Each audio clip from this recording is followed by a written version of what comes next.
So I think just to begin, I just really wanted to, I guess, at the root, to thank to Epic Signs. They created this Westwood Parnasa Expo, and I went to the expo last night, and as I started talking to Mhm. people there, um, realized that most people ask them what they're looking for, they don't have an answer.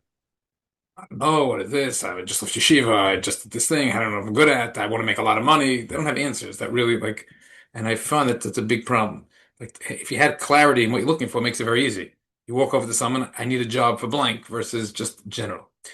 So I went on to the chat that the host put together about the event, and I said, listen, I think that if you want to do like a webinar, let me do a webinar, let people role play about how you'd answer. And, there's a few people won't be shy.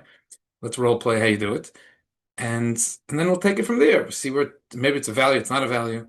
So big Shkers or Tzvi, he sends me a private message. He says, listen, hey, I have a few people look for jobs. I'll ask them if you want to do it tonight. So hey, maybe do it next week, tomorrow. So let's do it tonight. So we set the time for 10:30. I used my AI and ChatGPT. I told it the whole story, exactly like I told you. And I said, what message could a tree send out? And what picture can you make? And that's so what you saw. However, you found out about this, that's exactly how it was created. So there's a little bit of I think like an introduction to the job market, and going about it. So on a major game changer for me in my career was when I introduced something called EOS. It's a management system, how to run a company. They teach something there that was a game changer for me.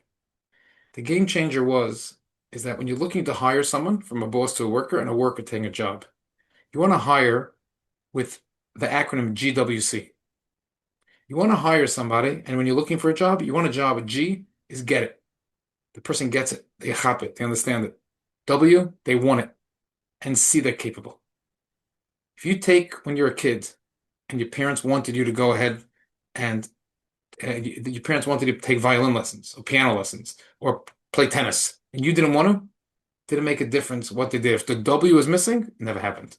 You make up you on the flip side of the coin. You make up your mind. You want to do the most complicated thing, and you get it. You understand what you're getting yourself into. You'll figure out how to be capable. So a big mistake that I used to make when I came onto the business is that I used someone get a phone call from someone who says, Ira, I have this great person for you. I say, good, let me hire them. I just want a job. No. I realize now someone calls me for a job. Here's one question. What are you looking to do? What is your want? If I have a job that matches your want, great. If I don't, what are we wasting time for? So I realize so many people don't have the answer to their want. And the goal here today is to help you identify what your want is. Capable, you can learn. Get it and want it is not negotiable. The What second thing, what about how do we identify the want when somebody's only want is money? Are we going to get by the way, I'm gonna get there because okay? yeah, I'm gonna get there. Number two, I have just a few intro points, then I'll go specifically to what's called, but it'll lead into the background to understand what all comes together. This goes here. Who makes the most money? Makes the most money? B'derech hateva. The most money is made by the rainmaker. It could be the salesman, but even in a law firm, there's one lawyer that brings in the business. It's a lawyer. That person brings it. That's the rainmaker. The person who makes the most money is the rainmaker. He makes it rain. The second is the person the rainmaker relies on. Everybody else is a replaceable part. Now, it doesn't mean it's a bad thing you're a replaceable part. You could be a lawyer. You could be making a fortune of money, but you're just another lawyer in a law firm. Sometimes you're the lawyer who brings in all the business. Sometimes you're the lawyer the guy who brings in the business relies on. So my advice to all of you is that if you don't have in you to do sales, then the next best thing you want is try to figure out how the salesperson in whatever company you're applying to, you fit the need of what they need to rely on.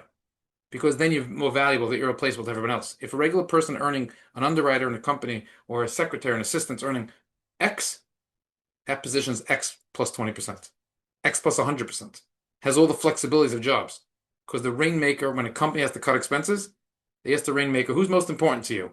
The rainmaker says, don't touch, and everything else is up for whatever the rest of the company decides. Let's say you can't get that close. At least work in a department that the rainmaker relies on. So if there's a company, they need leads, work in the lead department. So if you're a data specialist, you can make a lot of money. if you figure out how to work in the department to produce the leads to the rainmaker. But just to work in another replaceable part, that's you want to at least try one, two, three. Be the rainmaker, not the rainmaker the rainmaker relies on, if not a replaceable part. Number three is a big passion to me, and it's so crucial. Especially if you're coming here now and you're starting out your career. You, with the exception of Tati and Mami that are on here, that and even then, at that age, my father Zatzal used to say when he was 70 years old, I'm the youngest 7-year-old. He stayed up with the technology. You have to embed AI into your life. Whether you believe the way it's going to change the world as I do, whether you don't believe it, it's irrelevant. No employer today is hiring someone new that is not passionate and committed to really start using AI. Unacceptable. And if you don't know how to use it, get off the call and say, this is what I want to do for my career. How can AI help me? Ask ChatGPT the question the way it'll actually answer you. Let's get started. Why is this important? It's as follows. You have to stick out a little bit. Right? You all came on it because you want to understand what line to stick out whatever job you're applying for. Everybody's applying. If your background leaving yeshiva, there's 100 people leaving yeshiva. Is this you're coming out of seminary? 100 girls out of seminary, 100 ladies out of seminary. You're ready. It's onto your second job. There's 100 people. What makes you stick out? You have to have something that sticks out. So one of the things, like I ask somebody when I'm on an interview, I ask the following question: if I'm interviewing 5 people, exactly the same background, most of you are insecure that I don't really know that much, but whoever they're interviewing is probably 5 people similar to you. Why should I hire you? So you're competing not with the whole world, with 5 twin brothers and sisters that you have. But if you could write on your resume, would it ever take your same resume and say, I'm passionate about AI, and therefore I'm passionate about AI, and I know that aside from anyone else you're going to hire, I'll be able to outperform anybody because I have the superpower with me. That's the game changer. Because if you think about it, my son has a business, an AI business. Why are companies hiring him? They're going out of their office to hire him to help their office become automated. Can you imagine if the company already had someone in their office? They don't have to go outside. Every boss has the pain. How they make supercharge and deal with AI. So incorporate in whatever you're doing. You'll live. I only use ChatGPT a little bit. At least some people use nothing. I meet people don't use it at all. They think it makes mistakes. Don't be that person. You're too young and irrelevant how old you are. You're too young if you're in the job market not to be embracing it in a very, very big way. Number four, and this is a key thing as well as for whoever on the phone here and on the call here is Orthodox, believes in God, and your job is ishtadlus. The Jewish word for ishtadlus is inputs. God takes care of the outputs. You have this major debate. The biggest chinuch debate is, should you force your kid to come to shul? My kid's 7 years old, 8 years old now. Should I force him to come to shul? There's no right or wrong answer. I'll give you case studies of people who forced their kid to come to shul. The kid went off the derech. Force your kid to come to shul, then he found the love of shul. He stayed there. I didn't force my kid. He never went to shul. I didn't force my kid. He came and he loved it. Became the biggest. This case studies all back around. You know what the tzad hashav is? Of the ones that you really look at it? Those that did what they believed, not what their friend told them, not what the public opinion of their neighborhood is. They did what they actually believed was the right thing for their kid, usually had the siyata shmaya. That's the same thing here. You can be tempted by industries and jobs and things. And I watch people come in and make from zero money to making millions, and people that should have been top prospects make nothing. At the end of the day, you have your stylist. Some of you took the thing to come on here. I'm sure some of your friends, you told your friend, you're coming here, you're wasting your time. And you made a decision to come. Some people take PCS courses. There's no right or wrong answer. You have to do your stylist. And turn to Parnasa, I did what I'm supposed to do. Let me have the success that I want to have the success. So don't follow, oh, sales is the way to make money. But no, there's in every industry, in every bucket, there's a ton of people making money. There are replaceable parts making millions. There are replaceable parts are replaceable parts. You throw them away when you're done. And as Chazal say, in every industry, there's rich and poor. So now I want to go specifically to answer the question. The question is, if you open that you all are facing, how do you figure out what your want is? How do you identify the want? And the best example that I found in life to do is to think of the following as a starting point. So obviously some of you are lucky enough, you know what you like, you don't like, you like to do, but I don't know, I just left yeshiva, I was in camp, I did things. You only have something here. Here's the starting point to narrow it down. Don't pick an industry. Pick what you want to do all day. And here's I found to get people to think the best with the following question. If you went into business with 2 friends and you both split the business a third, a third, a third. You both have to work the same many hours. So it's even.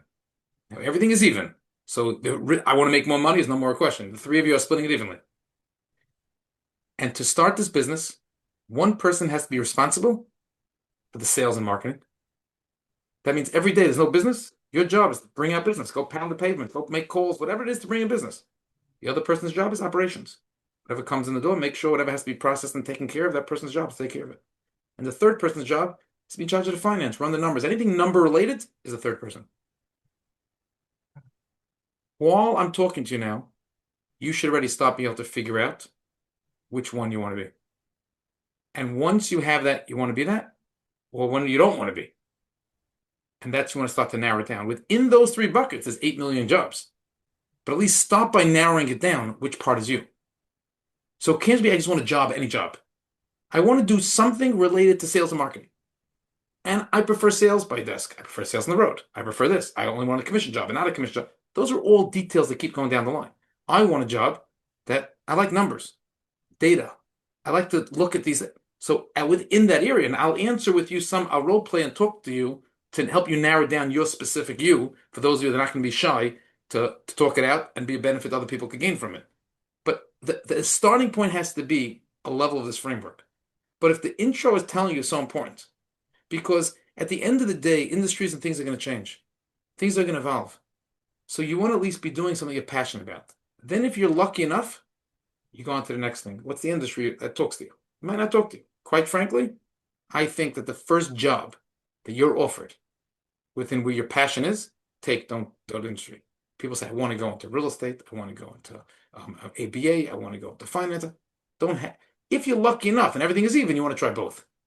But someone, and the wrap up before I go to some of the questions and comments is that everybody that's here on this call, there's 39 people here. At the end of the day, you'll have friends and family that want to help you find a job. You have to give them a one-liner, like advertising, a hook. What's the one-liner that when they see something with what line should they say, oh, call my nephew, call my son, call my brother, call my sister. But if you're saying, I'm just looking for a job, oh, I have a brother looking for a job. No one's following up after that. But if you come out there and say, I'm looking for a job in programming, now I know. If someone is thinking the word technology, programming, something, at least I'll push it your way. Is it exactly what you're looking for? No. At least you get something within the ballpark to start making sense of things that happen.